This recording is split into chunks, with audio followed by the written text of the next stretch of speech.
সকাল এখন 10:30। পিয়ালিস ডেইলি ব্লগে আপনাদেরকে অনেক অনেক স্বাগত। দেখুন পাপান চলে যাচ্ছে ওর বাবার সাথে স্কুলে। আকাশ অনেকটাই মেঘলা, কখন যে বৃষ্টি নামে কোনো ঠিক নেই। আর ছেলের আজকে একটা দাবি আছে, সেটা হলো স্কুল থেকে এসে যেন বিরিয়ানি পাই।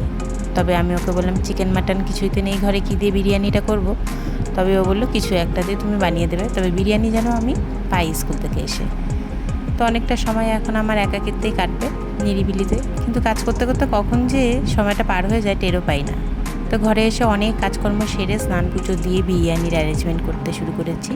এখানে ডিম আর আলু সেদ্ধ করে নিয়েছি। আজকে ভাবছি ডিম দিয়েই বিরিয়ানিটা করব, তাই আগে একটু বেরেস্তা ভেজে নিচ্ছি। আমাদের পাপানটা বিরিয়ানি যে কী পরিমাণ ভালোবাসে সে আর বোঝাতে পারবো না।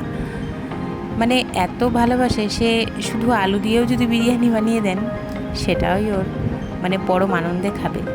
তো ডিমগুলো একে একে ভাজা হয়ে গেছে, আলুগুলোকে আরেকটু ভেজে নিতে হবে, তো ভেজে নিচ্ছি।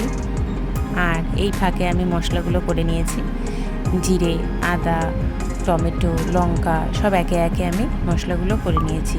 ওদিকে আলু ভাজা হতে হতে এখন মোটামুটি 12:30 বাজে। বিরিয়ানি করতে যেহেতু একটু বেশি সময় লাগে, তাই ভিডিওটা একটু ফাস্ট ফরওয়ার্ড করে দেখাচ্ছি। প্রথমে তেজপাতা আর জিরে ফোড়ন দিয়ে পেঁয়াজটা ভেজে নিচ্ছি, আর তার মধ্যে একটু রসুন বাটাটা দিয়ে নিলাম। কিছুক্ষণ রসুন বাটাটাতে ভাজলে পরে রসুনের কাঁচা গন্ধটা চলে যায়। তারপর একে একে আমি মশলাগুলো সেখানে দিয়ে দিচ্ছি। এরপরে মশলা কষতে থাকবে আর আমি ওদিকে বাকি কাজগুলো করতে থাকবো। এই সকাল 7টার থেকে 10:30 অবধি একটা ঝড় বয়ে যায়। পাপানকে ওঠানো, পড়ানো, স্কুলের জন্য বারবার বলা, স্নানে যা। আর এই দেখুন আমি এখানে গোটা গরম মশলাগুলো গ্যাসের পাশে বসিয়ে দিয়েছি, কারণ এই বর্ষাতে না সব কিছু যেন কেমন একটু সেতিয়ে পড়ে, তাই একটু গরম করে নিয়ে ওগুলোই আমি আবার শিলনোড়া দিয়ে ছেঁচে নিই। আমি এইভাবেই বেশিরভাগ তরকারিতে, বেশিরভাগ সবজিতে আমি গরম মশলা ব্যবহার করি, গোটা গরম মশলা। এই যে দেখুন এইভাবে থেতো করে নিয়ে আমি দিয়ে দিলাম। তো ডিম রান্না আমার মোটামুটি কমপ্লিট। আর এদিকে ভাতের জল বসিয়ে দিয়েছি, তার মধ্যে গোটা গরম মশলা ওইভাবে সেমভাবেই আমি থেতো করে দিয়ে দিলাম একটু লবণ আর তেজপাতা, সাথে একটু সাদা তেল। আর জলটা গরম হওয়া পরে আমি চালগুলো ছেড়ে দিলাম, আর এর মধ্যে ভাতটাও হয়ে গেল। তো এবার আমি বিরিয়ানির বাকি প্রসেসটা করে নেব। যে কড়াইতে ডিম রান্না করেছিলাম সেই কড়াইতেই অর্ধেক ডিমটা রেখে বাকি ডিম তুলে নিয়েছি, আর তার উপরে ভাত দিয়ে লেয়ার করে নিচ্ছি।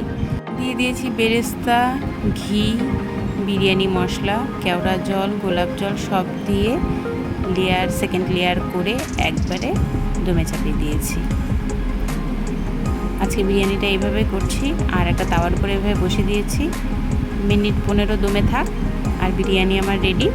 আর পাপানও এই সময়ের মাঝখানে স্কুল থেকে চলে এসছে। এখন মোটামুটি 3:30 বাজে।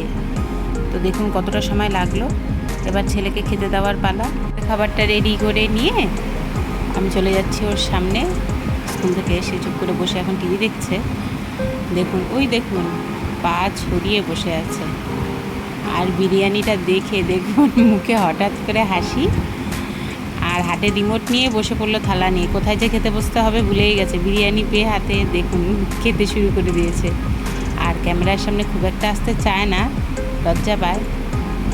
খাওয়ার সাথে সাথেই আমাকে সার্টিফিকেট দিয়ে দিল যে খুব ভালো হয়েছে, বিউটিফুল। তো লজ্জা পাচ্ছে, তাই ক্যামেরাটা বেশিক্ষণ ওর সামনে ধরে রাখবো না, ও খাক। তো আজকের দিনটা আমার এইভাবেই কাটলো। আর বাইরে এর মধ্যেই বৃষ্টি শুরু হয়ে গেছে, মাথা থেকে এখনও গামছাটাও আমি খুলিনি। তো বন্ধুরা ব্লগটা কেমন লাগলো জানাবেন। তা আজকে এতটুকুই, টাটা।